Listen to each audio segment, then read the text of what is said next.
우리 하나님 말씀 같이 보십시다. 하나님 말씀은 사도행전 8장입니다. 1절부터 24절까지 말씀입니다.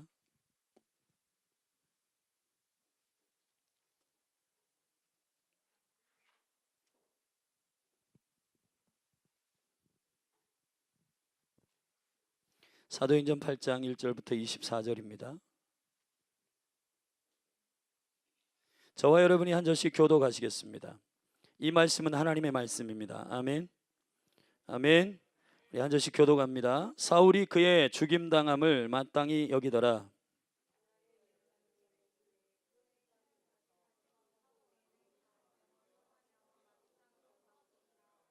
같이 이렇게 마음을 합해서 읽어주세요. 경건한 사람들이 스데반을 장사하고 위하여 크게 울더라.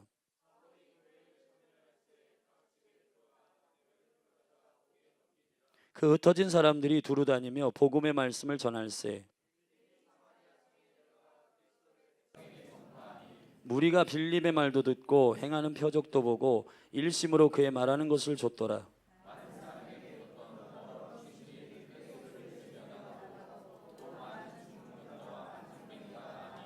그 성에 큰 기쁨이 있더라.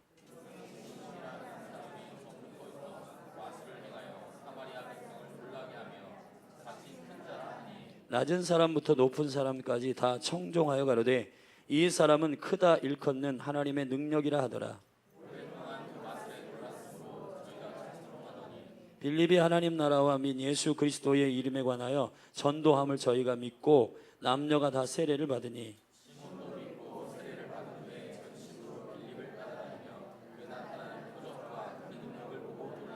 예루살렘에 있는 사도들이 사마리아도 하나님의 말씀을 받았다 함을 듣고 베드로와 요한을 보내매 이는 아직 한 사람에게도 성령 내리신 일이 없고 오직 주 예수의 이름으로 세례만 받을 뿐이로라. 시몬이 사도들이 안수함을 안수함으로 성령 받는 것을 보고 돈을 들여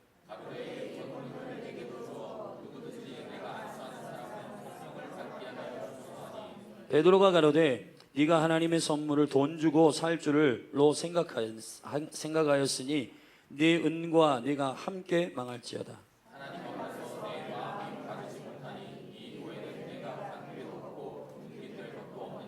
그러므로 너의 이 악함을 회개하고 주께 기도하라. 혹 마음에 품은 것을 사하여 주시리라. 시몬이 대답하여 가로되 나를 위하여 주께 기도하여 말한 것이 하나도 내게 임하지 말게 하소서 하니라. 여러분 주보 앞쪽에 보면 암송 말씀이 있는데요. 히브리서 10장 22절 말씀입니다.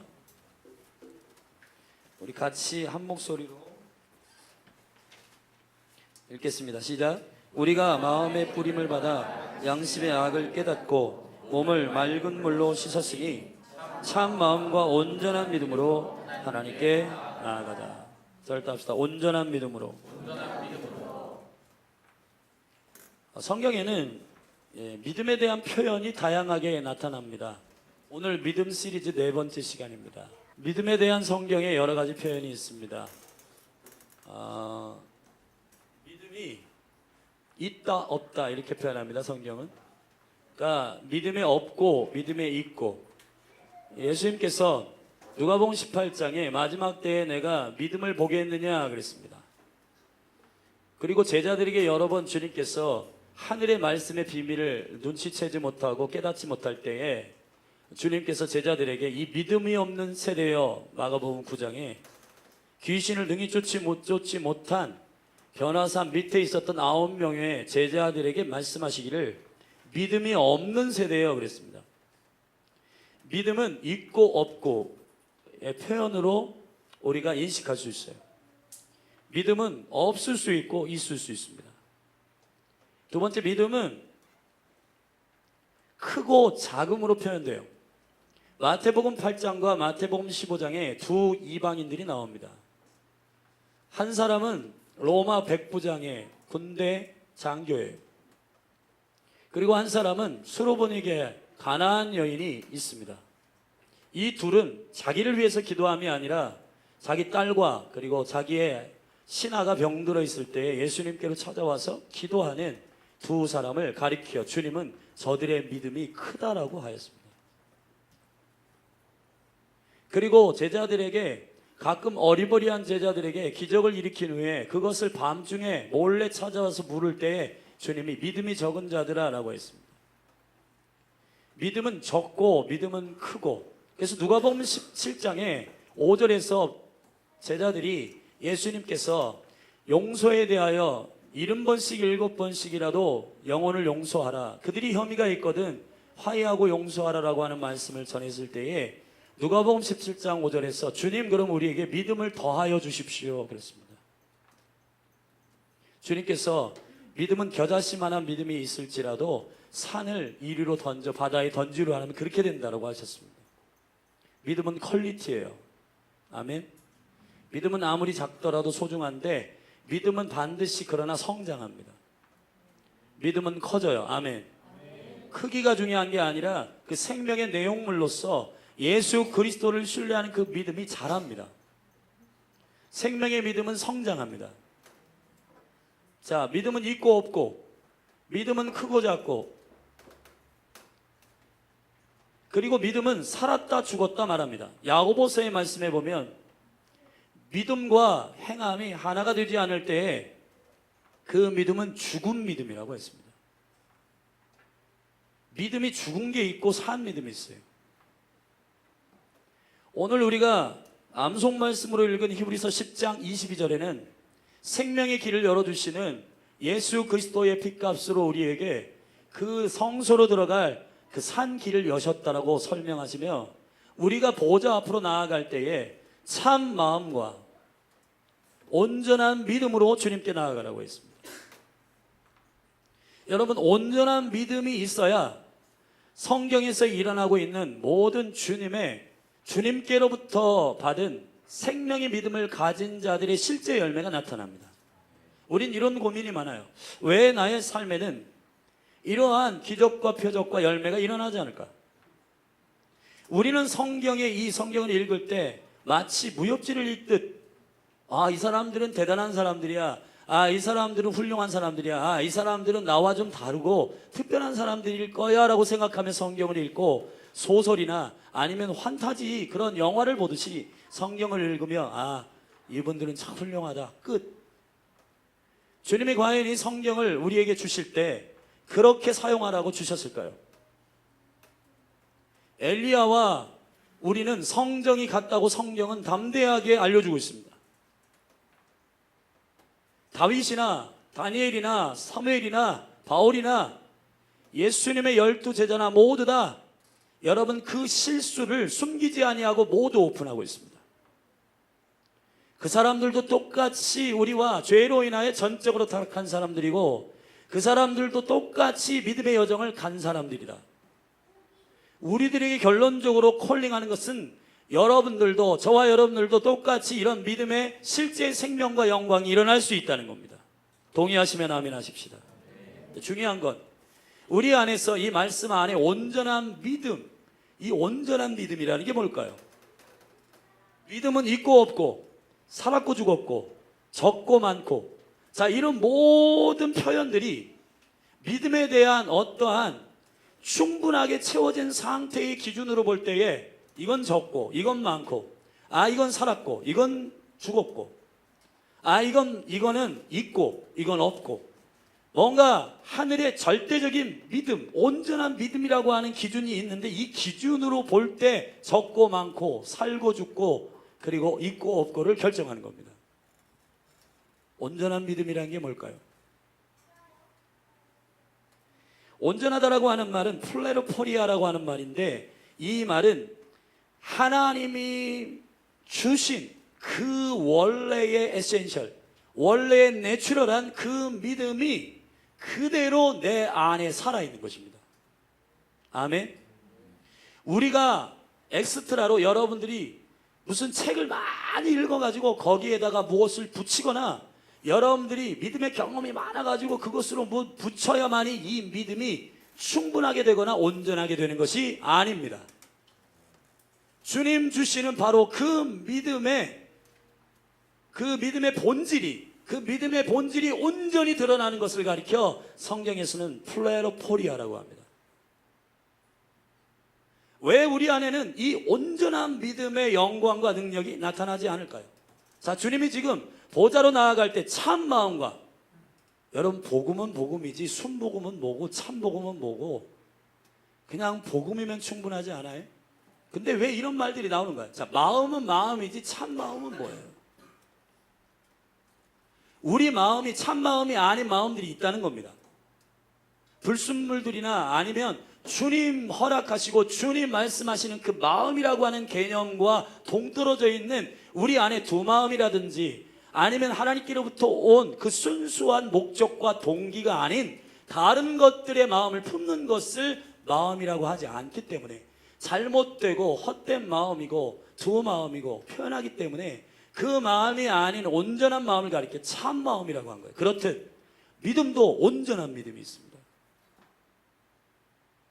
주님이 허락하시고 우리에게 주신 그 선물로 주신 그 믿음의 온전함을 우리는 자꾸 우리 의식과 우리 생각 속에 덧붙이려 하고, 그리고 우리가 이걸 보통 은사주의자들은 화력시험이라고 하는데, 뭔가 자기 안에서 자기를 과시하고 드러내기 위한 어떤 마음으로 이 믿음을 표현하려고 할 때 내 믿음은 강하다, 내 믿음은 크다, 내 믿음은 온전하다라고 자꾸 표현을 하려고 그래요. 여러분, 저와 여러분의 신앙생활은 말씀도 그렇지만 주님이 주신 그 상태로 우리 안에 가져오는 것이 온전한 겁니다. 아멘. 여러분, 제가 지난주 목요일에 목회자 세미나를 다녀왔는데, 그분들이 말씀을 통전적으로 배우는 시야를 배우고 싶다고 해서 제가 갔었어요. 뭐 서산에서도 오시고 대전에서도 오시고 여러분 오셔서 함께 이제 교제하며 말씀을 전했는데, 함께 나누면 이제 한 달에 한 번씩 그분들이 히브리적 관점, 성경이 전체 강물로 흐르는 관점들을 좀 함께 나누기를 원하여 제가 한 달에 한 번 가서 이제 강의를 할 텐데요. 거기서 제가 첫 마디 강의를 할 때 이렇게 얘기했습니다. 설교라고 하는 것은 덕지덕지 뭐를 이렇게 붙이는 게 아니라 원래의 하나님께서 주신 말씀의 원형을 드러내는 행위다. 마치 고고학자가 이렇게 땅을 파면 저기 부여나 공주나 이런 데는요, 큰 높은 건물을 지을 수가 없습니다. 왜냐하면 유적지기 때문에 거기서 막 고려청자, 백자들 막 나와요.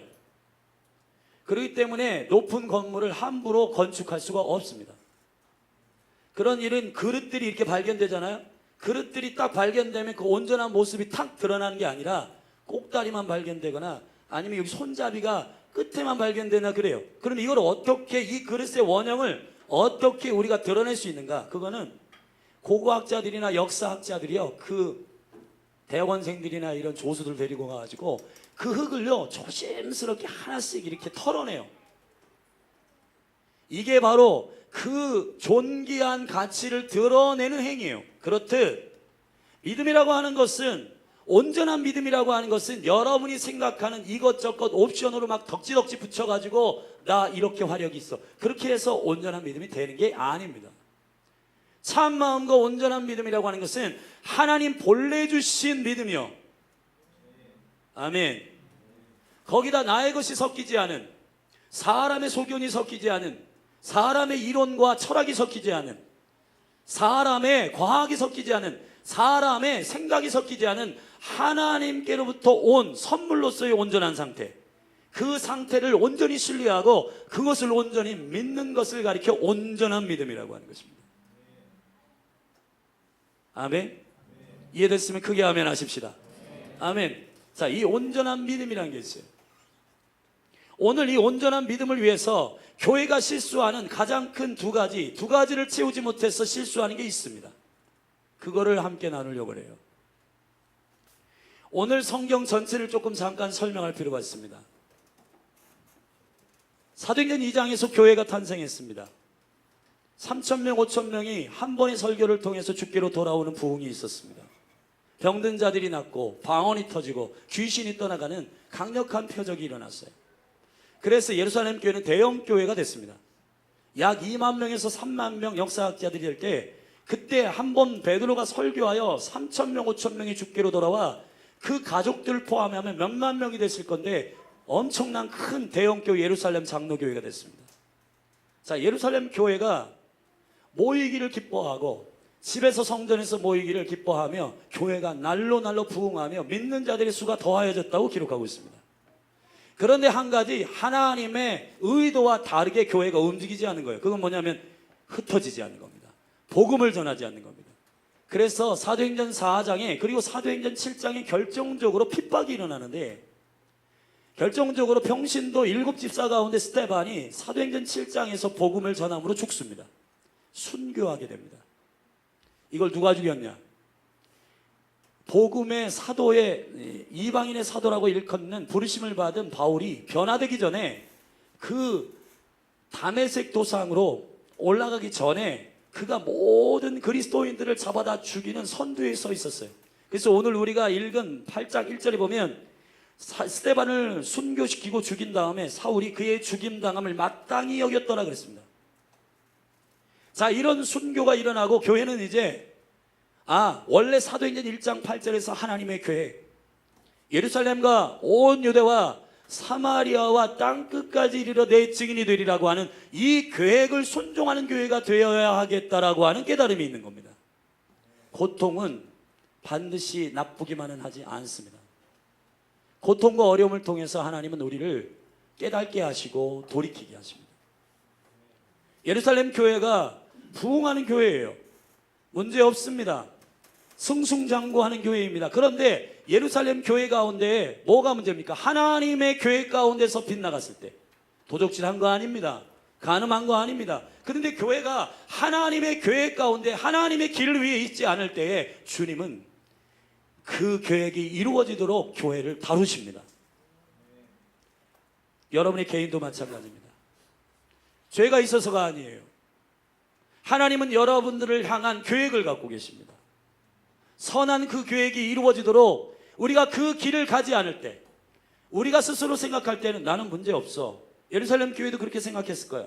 우린 문제 없어. 매일 모여 기도하고 매일 모여 찬양하고 매일 모여 교제하고 다투지 않고 싸우지도 않는데, 물론 사도행전 5장에서 일어난 히브리 과부와 헬라파 과부들의 공개하는 문제를 통해 잠깐 문제가 있었지만 7집사를 세워서 이 문제는 해결됐어요. 성숙한 교회입니다. 문제 없습니다.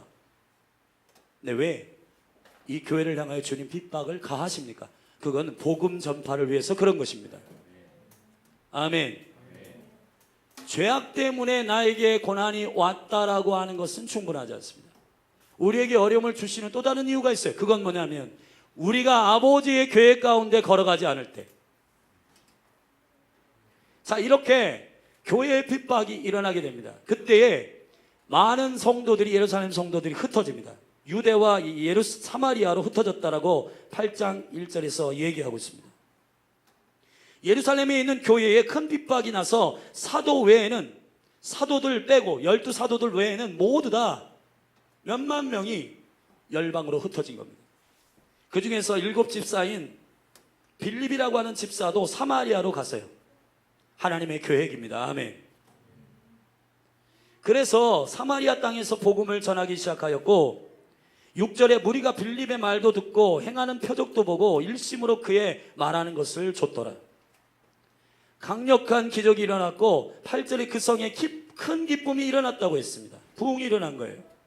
근데 그 성에 그 전부터 영적인 권위를 갖고 있었던 마술사 시몬이라고 하는 사람이 있었는데, 이 사람이 마술을 행하여 사마리아의 백성들을 놀라게 하며 자칭 큰 자라 일컫는 자가 있었는데, 이 사람도 13절에 보면 시몬도 믿고 세례를 받은 후에 전심으로 빌립을 따라다니며 그 나타나는 표적과 큰 능력을 보고 놀랐더라 그랬습니다.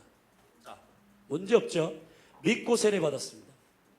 표적도 일어났어요. 기적도 일어났어요. 그런데 예루살렘에서 이 소식을 들은 사도들이 기도하고 회의한 다음에 사마리아로 사람을 파송해야 되겠다라고 하는 결정을 합니다. 왜 사도들이 그런 결정을 했을까요? 그거는 가서 드러납니다. 사마리아 땅에 가서 드러나요. 자, 여러분, 사마리아 땅에 있는 사람들이 여기 보면 빌립이라고 하는 그 집사님이 복음을 전하는데 엄청나게 정확하게 12절에 빌립이 하나님 나라와 민 예수 그리스도의 이름에 관하여 전도함을 저희가 믿고 남녀가 다 세례를 받았다 그랬습니다. 그런데 이 믿음은 왜? 뭐가 부족하기 때문에 예루살렘에 있는 사도들이 그 위험을 뚫고 사마리아 땅으로 갔는가? 여러분, 이 시대 가운데, 한국교회 가운데 믿음을 세울 때 우리가 13절 이전의 믿음을 온전한 믿음이라고 생각하는 사람들이 상당히 많습니다. 사도들은 깨어 아버지의 절대적인 기준을 아는 굉장히 깨어있는 사람들이에요. 12사도만 남았습니다. 지금 핍박받아서 돌아다니면 죽어요. 잡혀 죽습니다. 근데 사도들 가운데 가장 앞에 선두에 서 있는 수장들격인 베드로와 요한을 보냅니다. 여러분, 한번 이걸 생각해 보세요. 믿고 세례받고 잘 되고 있어요. 왜 사람을 파송합니까? 예루살렘 교회의 사도들은 뭔가 감지하는 겁니다. 그 사마리아에 일어나고 있는 말씀을 받은 이 사람들에게 뭔가가 더 충분하게 채워져야지 온전한 믿음으로 세워질 거라고 하는 것을 감지한 거예요. 믿으면 아멘 하십시다. 한국교회는 13절까지의 믿음을 믿음이라고 생각하며 믿음 생활하는 사람들이 많습니다. 온전한 믿음이 있어요. 온전한 믿음은 하나님의 기준에서 우리가 온전한 능력의 믿음을 세워야 되는데 이 믿음에서 두 가지 부족함이 있었던 것 같아요. 사도들이 그 사마리아 땅에 방문하여 주님께서 세우신 두 가지가 있었습니다. 첫 번째는 성령을 내리십니다. 여러분, 사도들이 14절에 예루살렘에 있는 사도들이 사마리아도 하나님의 말씀을 받았다 함을 듣고 베드로와 요한을 보냅니다. 여러분, 지금 우리가 이걸 잘 상상하지 못해서 그렇지 몇만 명의 성도들이 모여 있었는데 핍박 때문에 여러분 다 흩어졌습니다. 지금 사울과 같은 혈안이 되어 있는 그리스도를 주라고 고백하는 자들을 잡아 죽이는 시대예요. 예루살렘으로부터 사마리아까지는 수십 킬로인데 그 수십 킬로를 여러분 도보로 여행한다고 하는 것은 특별히 예루살렘 교회의 영적인 메인 사도였던 베드로와 요한 두 사람이 어찌하여 이 위험한 여행을 시작합니까? 듣는 소식은 하나님의 말씀을 들었다 하고 세례도 받았다 하는데 사마리아 땅에 왜 사도들이 파송되어야 합니까? 한국교회 가운데 저는 한국교회를 사랑합니다. 근데 한 가지 영적인 퀘스천, 왜 한국교회 가운데는 권능과 능력이 나타나지 않을까? 왜 한국교회 가운데는 한 사람 한 사람이 사도행전 안에서 일어났던 이 생명의 믿음의 DNA가 일어나지 않을까? 저는 굉장히 매일매일 고민합니다.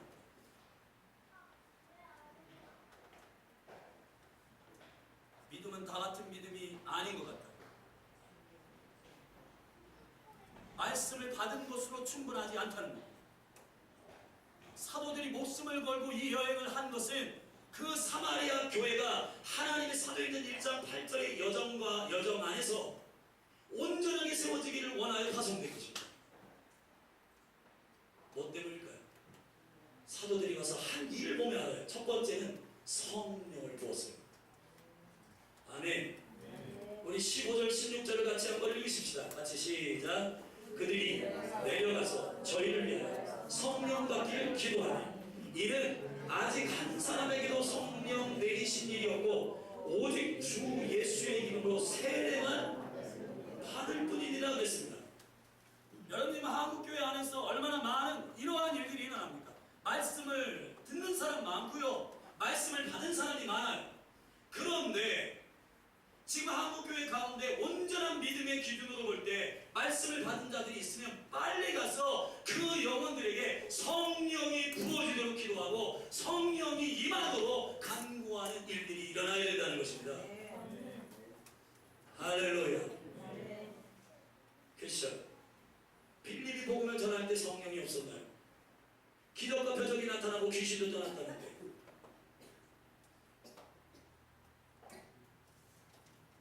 고린도전서 2장 4절에 보면 내 말과 내 전도함이 지혜에 권하는 말로 하지 아니하고 다만 성령의 나타남과 능력으로 하여 그랬습니다. 여기 복음을 전하는 자가 성령 충만하여 복음을 전할 수 있고, 여러분 복음을 전하는 자 안에 성령이 임하여 그 성령으로 말미암아 귀신이 떠나갈 수 있지만, 그러나 복음을 듣는 자들 안에 성령이 임하는 것은 또 다른 문제입니다. 아멘. 말씀을 듣는 한 사람 한 사람 위에 주의 영이 임하는 것이 사도들의 의도였어요. 이것이 돼야 사마리아 교회는 진정한 온전한 믿음으로 서는 것입니다. 아멘. 여러분, 우리는 뭐해? 말씀을 듣는 것은 지금 이 시대에 수많은 기독교 채널이 있고 수많은 말씀을 듣습니다. 설교 잘하는 설교자들 굉장히 많습니다. 저는 비교도 안 될 만큼 엄청난 설교를 잘하는 분들이 상당히 많이 일어나고 있습니다. 근데 왜? 그렇죠. 한국교회 안에는 강력한 권세와 능력이 나타나는 일들이 일어나지 않을까요? 여러분, 열린 하나님교회 가운데 오늘 깨어 일어나서 온전한 믿음의 절대적인 기준으로 갈망이 일어나게 되기를 바랍니다. 사마리아 땅에 빌립 집사를 통해서 강력한 전도가 일어났습니다. 그 말씀의 내용이 잘못된 거 아니에요. 하나님의 나라와 주 예수 그리스도의 이름으로 세례를 주고 말씀을 전파했습니다. 많은 남녀들이 세례를 받았습니다. 여러분, 귀신을 사모하는 마술사 시몬도 돌아와 믿고 세례받았다고 했어요. 근데 왜 사도들이 파손됩니까? 성령 때문입니다. 할렐루야. 성령 받으셔야 됩니다. 아멘 하세요. 성령 받으셔야 됩니다. 여기에 성령을 내리시기를 위하여 기도하셨다. 성령 받기를 기도하셨다. 아멘. 성령 받기를 사도들이 기도했다고 했습니다. 16절의 이는, 왜냐하면 사도들이 이유를 알고 있어요. 아직 한 사람에게도 성령이 내리신 일이었고. 여러분, 귀천 아니에요? 귀신도 떠나고 병든 자도 고침받았는데 어찌하여 한 사람도 성령이 내리신 일이 없다라고 사도들은 말하고 있는가? 여러분, 우리 신앙생활 여러분 어떻게 하길 원하십니까? 일주일 선데이, 여러분 주일 1시간 와서 말씀 오늘 목사님 말씀 좋았어, 나빴어. 여러분, 그게 다가 아닙니다. 아멘. 말씀 좋아야 돼요. 아멘. 저도 최선을 다해서 말씀과 기도로 전무하고 주님 앞에 엎드릴 겁니다. 그러나 중요한 것은, 제가 원하는 것은 열린하늘교회의 영적인 기준은 말씀 받고 오늘 말씀 참 좋았어, 행복했어, 끝 아니라 성령이 임하시도록 기도하십니다. 성령이 내리시도록 기도해야 됩니다. 여러분, 말씀 받고 좋았어, 여러분 삶은 바뀌었습니까? 퀘스천. 여러분, 여름마다 겨울마다 컨퍼런스하고 부흥회하고 너무너무 중요한 일들이에요. 그러나 그들의 삶의 본질은 바뀌고 있는가? 왜 안 바뀌는가? 저는 목회에 있어서 가장 큰 퀘스천입니다. 교회에 있어서 난다긴다라고 하는 수많은 사람들이 왜 그렇게 마음에 있는 그것들을 조정하지 못하는가? 퀘스천이에요. 성령 때문입니다. 여기서 사도들이 말하는 성령 받기를 기도하고 16절에 성령 내리신 일이 없다라고 표현하는, 그들의 입으로 얘기했어요. 성령을 내리신 일이 없다라고 말하는 이 내렸다라고 하는 표현이 굉장히 중요합니다. 헬라어로 에피피토라고 하는 말인데, 이 말은 저를 따라서 성령이 쳐들어오신다. 성령이 쳐들어오신다. 성령이 쳐들어오시는 그 능력을 경험하지 않은 거예요. 인격적으로, 사람의 합리적으로 이만큼이면 돼, 저만큼이면 돼, 나의 삶은 내가 계획한 이만큼, 내가 살기를 원하는 이 계획 가운데 하나님이 이것만 도와주시면 돼. 여러분, 그러한 수준은 온전한 믿음이라고 하지 않습니다. 온전한 믿음은 무엇이냐? 항복하는 것입니다. 성령이 쳐들어오는 것을 기대하는 것입니다. 성령이 나를 압도하는 걸 기대하는 겁니다. 내 의지를 뛰어넘어, 내 생각과 경험을 뛰어넘어 그분이 완전히 당신의 질서 안에서 나의 삶을 질서 없게 만드는 그 순간을 경험하셔야 돼요. 젠틀하게 나의 신앙생활은 여기까지야. 나는 요만큼만 할래. 그러한 패러다임 안에서 하는 게 아니라 성령이 나의 삶에 들어와 내 의지는 이렇게 하면 안 되는데 입술이 움직이는 거예요. 나 이거 안 되는데 라고 하는데 나의 삶이 주님 앞에 항복하는 겁니다. 여러분 그거 하고 싶지 않아요? 저는 그거 하고 싶습니다. 성령이 쳐들어오시는 능력을 경험해야 되는 겁니다. 한국교회는 너무 젠틀해요. 한국교회는 너무 지금 나이스합니다. 마지막 때는 적들이 나이스하지 않습니다. 마지막 때는 적들의 연합이, 적들의 탄압이 여러분 나이스하지 않아요. 목숨을 걸고 죽이겠다고 쫓는데 교회는 지금 너무 나이스해요. 여러분 윤리적이고 도덕적인 수준의 가르침이 난무하고 그리고 여러분 무슨 문화센터 같이 운영되는 교회들이 너무너무 많습니다. 교회는 문화센터가 아닙니다.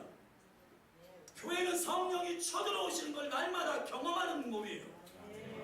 내 의지와 상관없이 나는 오늘 누굴 만나고 어떻게 하고 얌전하고 젠틀하고 순녀답게 그렇게 살아야 되는데 임하여 머리가 흐트러지고 거품을 걸고 주님께 쓰러지고 일주를 하고 성령이 나를 압도하여 이 열방에 나는 일본 가기 싫어, 나는 터키 별로 관심 없어 해도 나의 마음을 완전히 압도하여 하나님께서 너 가, 그럼 예스 하는 그것이 교회입니다.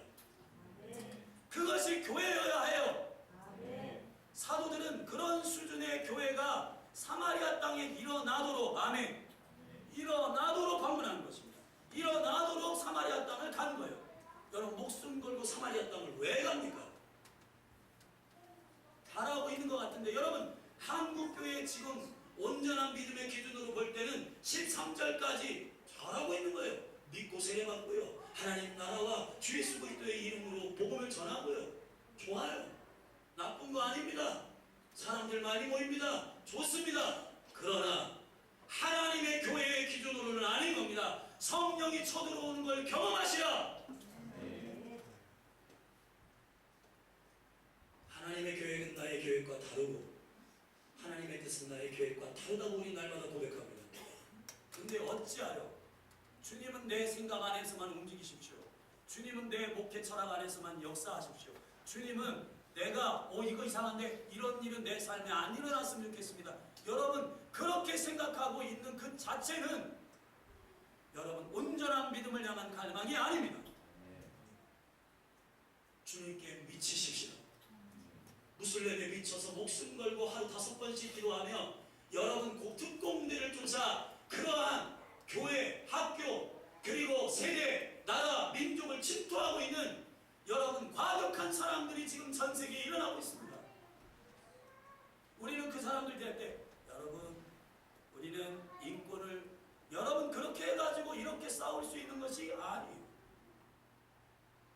공산주의는 우리가 상상을 초월하여 침투하고 있고 탈북자에 의해서 얘기가 되는 건 전봇대보다도 간첩이 많다는 겁니다. 여러분 교수들 중에 간첩 많아요. 심지어는 유치원 선생님, 초등학교 교사들 간첩 많습니다. 여러분 공산주의는 나이스하지 않게 사역을 하고 있는데 어찌하여 교회는 문화센터와 같이 운영되고 있는가요? 교회는 그런 것이 아닙니다. 교회는 성령이 쳐들어오는 것을 갈망해야 되는 것입니다. 성령이 쳐들어오시기를 갈망합니다. 토미 테리가 그 부흥에 대한 다윗의 장막의 책을 썼는데 그 부흥의 이야기를 들어보면 어느 날 갑자기 주의 영이 임하여 강대상이 날아갔다는 겁니다. 여러분 강단에 서서 목사님이 설교를 하지 않아도 이 공간에 들어오는 영혼들이 회개의 영이 부어져서 눈물을 흘리며 주님 앞에 밤새도록 얘기하고 밤새도록 주님 앞에 노래하고 밤새도록 예배하는 그 임재와 영광이 머물러 있다는 거예요. 여러분 저는 갈망합니다. 오살리 기도원에 가서 기도했어요. 하나님 우리의 수준으로 교회가 운영되지 않게 해주십시오. 당신의 쳐들어오심을 내가 경험하고 싶습니다. 내 의지를 꺾으십시오. 우리가 사고방식으로 가지고 있는 이렇게 됐으면 좋겠어, 이것만큼만 했으면 좋겠어, 그러한 교회가 정말 교회일까요? 여러분 여기 여기서 아멘 하기를 원하고 귀신을 떠나가기를 원하고 예수 그리스도의 이름으로 여기서 자기의 삶을 연연하며 연민하며 그 아픔과 고통에 휩싸여 있었던 지체와 영혼들이 자기 아픔과 패러다임에 갇혀있던 영혼들이 뒤집어져서 회복되는 역사를 보고 싶습니다.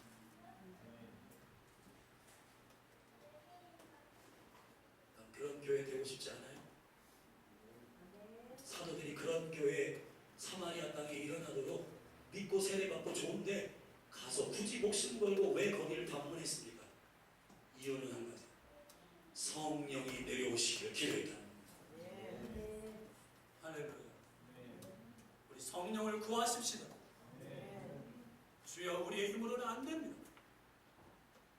저의 목회의 삶 가운데 가끔 부딪힐 때가 있습니다. 한계 걸을 때가 있어요. 깨닫는 거 항상 결론입니다. 스가랴의 입술에 물렸던 말씀입니다. 힘으로 능으로 안 됩니다. 주의 신으로 됩니다. 성령님 임하여 주십시오. 아멘. 온전한 믿음은 주의 영이 쳐들어오셔야 돼요. 주의 영이 쳐들어오셔야 돼요. 열린 하늘교회 보편적인 교회를 거부하십시다. 우리의 삶 자체가 예수의 생명 받은 자는 이미 비범한 거예요. 여러분, 일반적으로 죽는 것을 거부하십시다. 나는 그냥 평범하게 살다가 죽었으면 좋겠어. 여러분 되게 좋아 보이지만, 소확행이라고 해서 여러분 되게 좋아 보이지만 아니요. 모든 소심하고 작은 일에 감사하십시오. 그러나 여러분의 삶이 예수를 믿기 시작할 때부터 비범한데, 아멘. 평범하지 않게 되기를 예수님의 이름으로 축복합니다. 열린 하늘교회 소문났으면 좋겠어요. 아멘. 열린 하늘교회 이 지역 가운데 소문났으면 좋겠어요. 제가 전도하다 보면 어르신들이 20년 깊은 것을 살살 긋는 말들 하시더라고요. 어떻게 소문났는지. 이 교회가 아직 있어요? 그 건물 팔린다던데. 이런 것만 소문났어. 여러분, 열린 하늘교회 그런 거 소문나지 않고 성령이 쳐들어오시는 교회로 소문났습니다. 여기는 자기 의지대로 안 된다. 여기만 들어오면 항복한다. 아멘. 주의 영이 쳐들어와가지고 그 안에 있는 자기가 어찌할 수 없는 교만, 자기가 어찌할 수 없는 상처, 자기가 어찌할 수 없는 귀신, 자기가 어찌할 수 없는 영들이 예수님의 이름으로 떠나가고 성령이 쳐들어오셔서 나의 삶을 끌어가시는 실제의 그리스도인으로 일어나게 된다는 것. 열린 하늘교회 그런 교회 되일지어다. 성령을 내리십시오. 이걸 우리가 기도하는 것입니다. 두 번째, 여러분, 시몬이라고 하는 마술사가 성령이 성도들에게 임하여 방언을 하고 귀신이 떠나가고 하는 것을 보고 큰 권능이 임하는 것을 보고 18절에 시몬이 사도들의 안수함으로 성령 받는 것을 보고 돈을 줘요. 자기가 했던 예구습대로 복채받고 뭐 이렇게 하는 것처럼 성령의 능력을 받기 위하여 이가 돈을 들여 사도들에게 요청하기를 그 권능을 내게 주어서 19절에 누구든지 내가 안수하는 사람은 성령을 받게 해주십시오 라고 했습니다. 사도들이 온 이유 두 번째, 믿었지만 회개하지 않는 것. 믿었지만 회개하지 않는 믿음은 위험합니다, 여러분. 믿었지만 회개하지 않는 사람은 교회의 발목을 잡아요. 세상의 가치관을 가져옵니다. 세상의 가치를 교회에 가져오기 들어와요. 악하고 불의한 것들이 오는 줄 압니다. 여러분, 마가복음 1장 15절의 말씀에 저를 따릅시다. 회개하고 믿고 회개하고 복음을 믿어라. 여러분, 마가복음 1장 15절에 주님께서 사역을 시작하실 때에 첫 번째 선포한 말씀, 하나님의 나라가 가까이 왔으니 아멘. 믿어라가 아니라 회개하고 복음을 믿어라. 회개하고 복음을 믿어라. 회개하고 복음을 믿어라. 아멘. 13절 이전까지 회개가 없어요. 회개를 하지 않습니다. 죄를 자복하지 않습니다. 주님께로 자기의 죄를 회개하지 않습니다. 회개하지 않는 사람은 그 믿음이 온전하지 않습니다. 사마리아의 이 마술사 시몬의 10년 깊은 곳에 있는 것을 사도들이 분별해냅니다. 21절 다 같이 읽겠습니다. 20절 다 같이 읽겠습니다. 시작. 베드로가 그러되 네가 하나님의 성도 있으니 내 은과 네가 함께 망할지어다. 21절 하나님 앞에서 네 마음이 바르지 못하니 이 도에는 네가 관계도 없고 분깃될 것도 없느니라. 아멘. 자, 22절을 오후에 구체적으로 설명할 것입니다. 그건 뭐냐? 주의 몸에 붙어있는 조각, 주의 하나님의 나라의 상속 가운데 나의 부분을 얘기하는 거예요. 없다는 겁니다. 왜 없나요? 네 믿음이 하나님의 나라에 합당한 믿음이 아니기 때문입니다. 왜요? 자기 안에 있는 탐욕과 자기에 있는 악함을 회개하지 않아요. 회개하지 않는 믿음은 온전한 믿음이 될 수가 없습니다. 회개하셔야 됩니다. 아멘. 회개해야 됩니다. 우리 안에 있는 교만을 회개해야 되고 우리 안에 있는 악함을 회개해야 되고 저도 마찬가지입니다. 여러분 우리 모두가 다 직분자라고 사역자라고 회개할 게 없는 게 아닙니다. 우리 모두가 다 죄악으로 말미암아 묶여 있다가 주 예수 그리스도의 이름으로 거듭났는데 우리 안에 있는 애굽이 있고 우리 안에 있는 아직 돈으로 해결하려고 하는 사람의 생각으로 해결하려고 하는 있습니다. 태도를 보면 압니다. 어깨에 힘 빼고 무릎을 강건케 하여 주님께 항목하고 아멘. 회개하십시오. 근데 이 시몬이 변화됐다는 얘기가 없어요. 만약에 여기서 회개했으면 회개의 귀의 문을 열어주시면 22절 같이 읽겠습니다. 시작. 그러므로 너희의 이 악함을 회개하고 주께 기도하라. 후 마음에 품은 것을 사하여 주시리라. 아멘. 회개하는 주님이 용서하십니다. 회개하는 주님이 받아주십니다. 회개하는 주님이 용납하십니다. 그런데 믿고 세례받았다고 회개하고 성령을 추구하지 않고 성령의 쳐들어오심을 갈망하지 않는 그 믿음은 종교가 되기가 쉽고 교회 안에서 하나님의 뜻에 발목을 잡는 화석이 될 겁니다. 20년, 30년, 40년 믿어도 소용없습니다. 날마다 개혁되어야 됩니다. 날마다 새로워지기를 주의 이름으로 축복합니다. 날마다 새롭게 되기를 예수님의 이름으로 축복합니다. 아멘.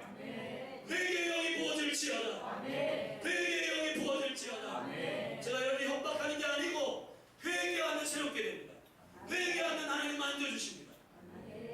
아멘. 그런데 이 시몬이 23절에 같이 읽어요. 내가 보니 너는 악독이 가득하여 불의에 매인 바 되었도다. 시몬이 대답하여 가로되 나를 위하여 주께 기도하여 말한 것이 하나도 내게 임하지 말게 하소서 하니라.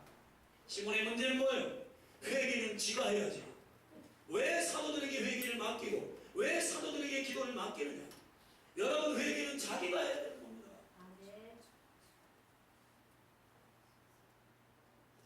여러분 이 귀신을 섬겼던 시몬은 항상 누가 대리자에 의해 신을 만나고 누가 중간 대리자에 의해서 신을 만났던 그 버릇 때문에 이 사도들이 무당인 줄 알아요. 그러니까 대신 좀 기도해주고 대신 좀 해달라는 겁니다. 대신 없어요. 아멘. 대신하지 않습니다. 아멘. 여러분이 하셔야 돼요. 사도행전 2장 38절의 말씀을 절답사 너희가 회개하여 각각 다시 각각 예수 그리스도의 이름으로 세례를 받고 죄사함을 얻어라. 각각이요. 각각 남은설 목사가 회개해 주는 거 아닙니다. 여러분 각각 예수 그리스도의 이름으로 세례를 받고 각각 회개하셔야 돼요. 아멘. 요한복음 16장 성경 한 구절을 읽고 정리하고 기도하겠습니다. 요한복음 16장을 다 같이 펴십시오.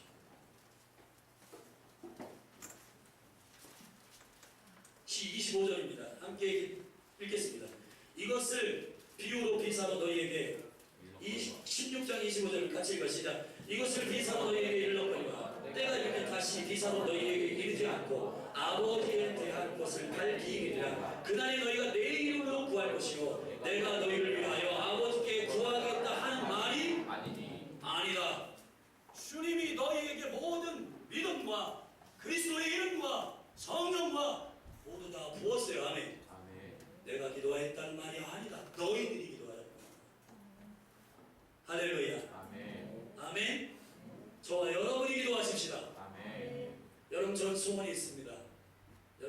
해주실래요? 여러분을 향한 소원입니다. 기도의 집은 몇몇의 특별한 소수의 사람이 기도하는 것이 아닙니다. 우리 모두가 다 기도하는 것입니다. 할렐루야.